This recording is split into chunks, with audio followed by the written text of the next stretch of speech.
I love chips. I love the saltiness, the crunchiness, but what I don't love is how they make me feel when I have potato chips, and particularly potato chips made with not good oils. So, kale chips are one of those things that have become very trendy over the last 10 years, but what we're seeing now is that there are lots of ways to make them even more exciting and interesting. So we're making today some 5-spice kale chips that we think are going to be a hit with the whole family.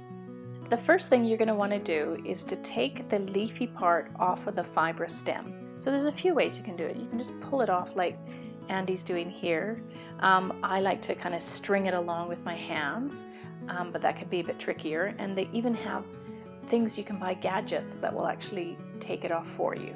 But you essentially don't want that fibrous bit in the middle because it will never dehydrate and become crispy. It'll make it chewy and stop the actual leaves from crisping up.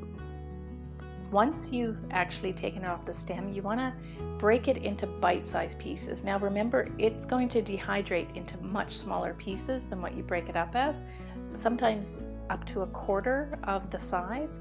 So it doesn't have to be too tiny because you don't want tiny little chips. You want them big enough that they're not going to be too big in your mouth, but big enough that they're not going to disappear.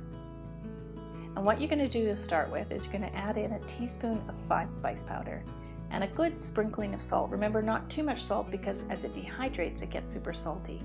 And then a lovely drizzle of cold pressed oil.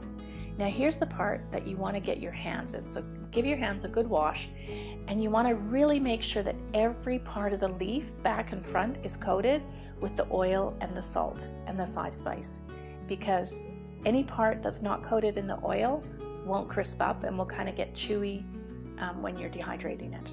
So then what you're going to do is you're going to pop it onto a tray evenly dispersed so there's no leaves on top of one another. For this version of kale chips, Andy popped it into the oven at 300 degrees Fahrenheit for 20 minutes. So there you have it. These are the 5-spice kale chips. This is a great alternative to potato chips that aren't going to spike your blood sugar, tons of delicious nutrients in it, and it really does taste good. So I strongly suggest you have a go and let us know what you think. Or if you have other coatings that you put on your kale chips, we'd love to know about it in the comments below. So for more delicious recipes like this that won't spike your blood sugar, are super easy to prepare and absolutely delicious, click the link below to find out more about our 21-day sugar-free challenge.